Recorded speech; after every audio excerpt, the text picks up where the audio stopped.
I've dabbled with some similar devices. This is a computer. This is totally different from what people are thinking about. By now, you've probably heard of Apple's new device, the Vision Pro mixed reality headset. The device has really divided the internet. Some people think it looks goofy and is stupid, while the early impressions of those who have actually used it couldn't be more glowing. It's intuitive, rapid and responsive, has a crisper image than any headset out there, and feels like magic. I normally don't call tech things sort of magical or surreal like this, but this was, even for a pre-release product, kind of unbelievable how well it does. Moving around the windows, I had messages pulled up, FaceTime, Safari is so easy. You just look at the bottom bar, you grab it, you move it. You can move it in the X or Y space, the Z space, and it works so well. So I was actually very surprised by the intuitiveness of it. It's always an amazing time when Apple releases a new product, but the Apple Vision Pro is the truth. The technology is there. My mind is blown. I would live here. That alone. Oh my goodness, that was... I need the emoji, mind blown. This is what you see from me, right? We'll see exactly how this was achieved later in the episode, but the fact is, Apple really thinks that this is the next step in computing, just like the iPhone was. And when you think about it, iPhones are no longer interesting. And how can they be? There's only so much you can do with a flat, rectangular slab. It would seem like computing in 3 dimensions, as opposed to 2, is the way of the future.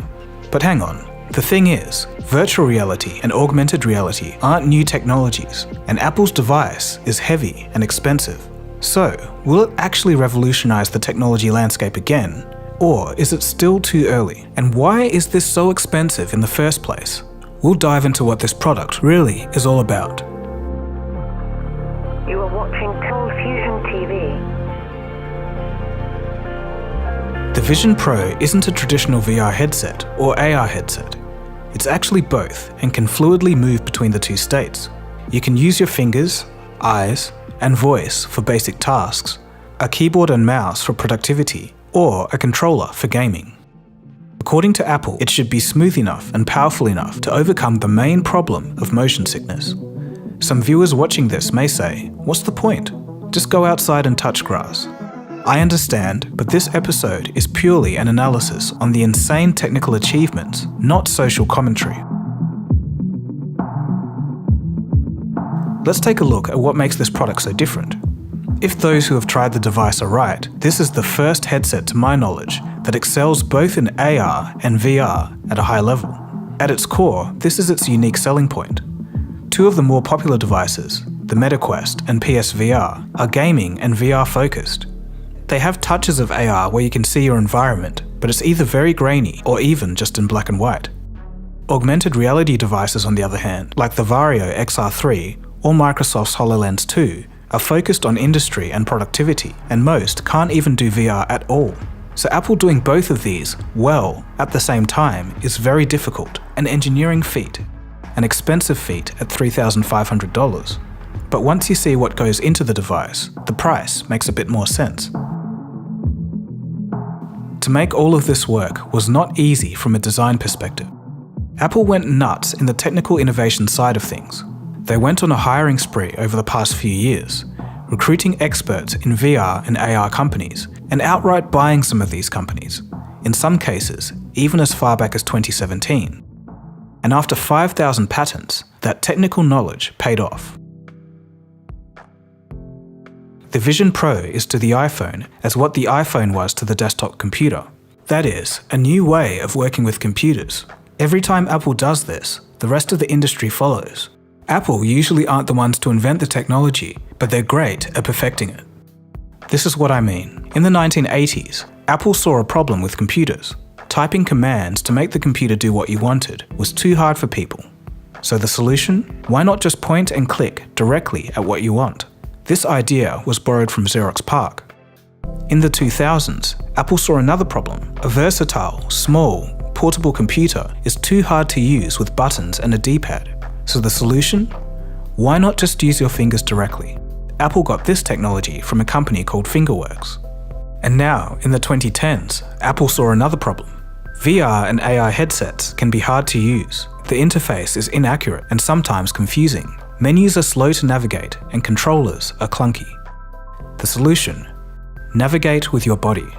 Specifically, the parts of your body that communicate: your eyes, hands, and mouth. A user can look at where they want to navigate, and a simple pinch of the fingers selects, and a pinch and a flick scrolls. Move anything you want, anywhere, in 3 dimensions. If that's all too much, you can simply just talk to the computer. These technologies have all existed before, but have never been put together and executed well enough. And by now, you can see the pattern. Apple sits back and waits till other tech companies make the first moves, then they swoop in and do it better. Another way of thinking about the Vision Pro is kind of like a 3D iPhone. It might sound odd, but if you think about it, Apple did say that all iPad and iOS apps, or at least hundreds of thousands of those apps, will work with the headset. So technically, if that's true, that is like an iPhone in 3D. It seems like Apple is trying to get towards an ecosystem where all apps will work in some way on all devices. In the case of the headset, interface elements float with shadows and can be expanded and moved at will.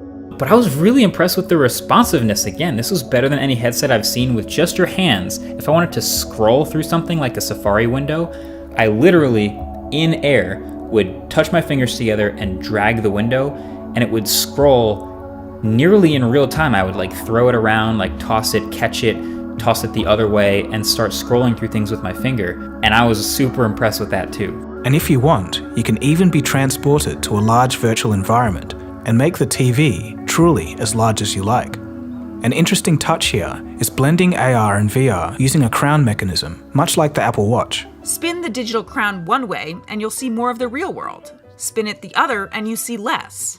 Press on the button and you get taken to the home screen. And it, again, really worked like that. User-controlled immersion isn't something I've seen before, and it's another thing that sets this headset apart. Also, if users have a MacBook, all they need to do is look at it, and the MacBook screen begins to float into the air, and you can continue your work there in 3D space. You can view photos, videos, have multiple windows open, do documents, video editing, even view 3D messages, and basically do all the computing tasks you would otherwise do, but in a 3D environment. To make the device feel more human, when you're in an AR space, a person on the outside interacting with a user can see a simulated version of their eyes from an outward-facing screen. And from the perspective of a user, people that come into your view fizzle through the 3D environment and can interact with you. Early users do say that this does work as well as the demo, but the external eyes on the headset are a tad creepy. Users can take 3D photos and videos if they wish, and I think that's kind of dumb, but others might fairly disagree, and I think that's fine. Apple managed to cram 23 million pixels into 2 screens so sharp that it's the equivalent of a micro LED 4K TV for each eye, and the people who have used it have all said the same thing. It's sharp, and even small text is crisp enough for web browsing. And the clarity of, say, a Safari tab, you're reading an article, is so good. The words are super crisp, and I honestly felt more excited about the productivity elements to it than even the entertainment. The screens have 5,000 nits of peak brightness, and that's a lot. The Meta Quest 2, for example, maxes out at about 100 nits of brightness, and Sony's PSVR about 265 nits. So 5,000 nits is crazy. According to display analyst Ross Young, this 5,000 nits of peak brightness isn't going to blind users, but rather provide superior contrast, brighter colors, and better highlights than any of the other displays out there today. While the M2 does all the heavy lifting, the R1 chip makes sure that it all feels realistic. The chip is capable of driving imagery at a latency of 12 milliseconds or less, that's 8 times faster than the blink of an eye. This should stop motion sickness, a huge barrier to most XR systems today. One of the best implemented features is the eye tracking. The most impressive thing about this headset, the most impressive thing, is the eye tracking.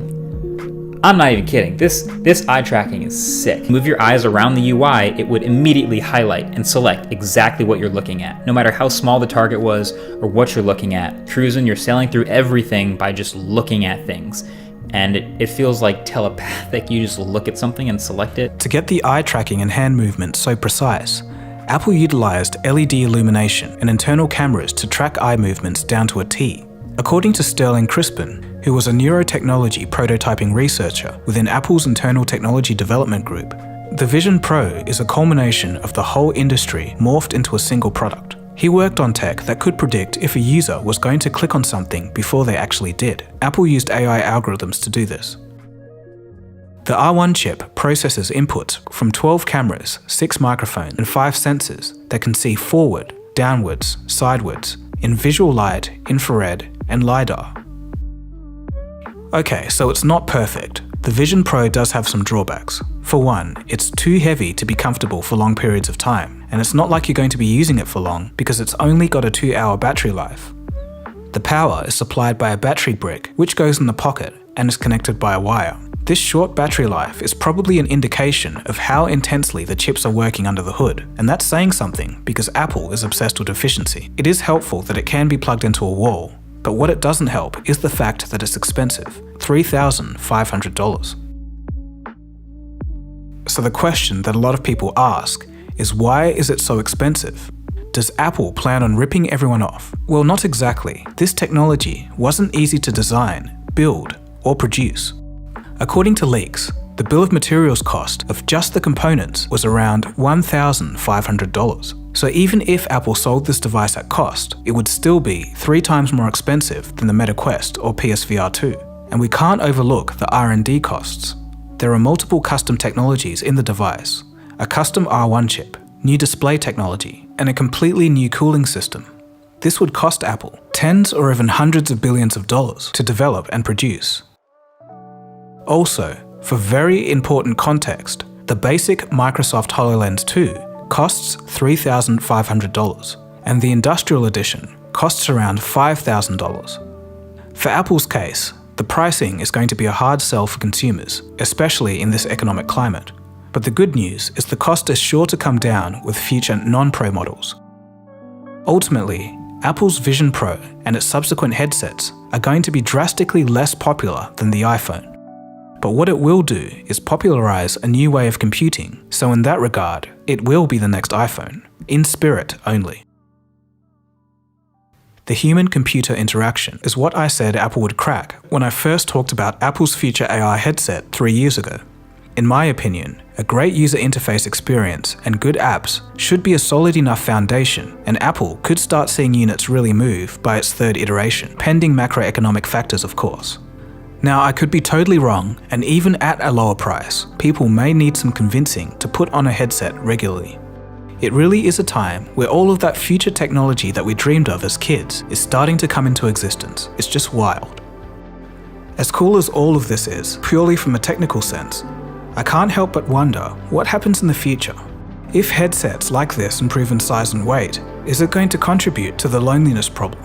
It could be a less prevalent, but still existing, new form of smartphone addiction. It's way too early to tell, but it's still something I just thought about. So let me know your thoughts. If you want to see extended thoughts on this, check out the latest episode of the Through the Web podcast, where we express our opinions in more detail. Okay, so thanks for watching. My name is Dagogo, and you've been watching Cold Fusion, and I'll catch you again soon for the next episode. Cheers, guys. Have a good one.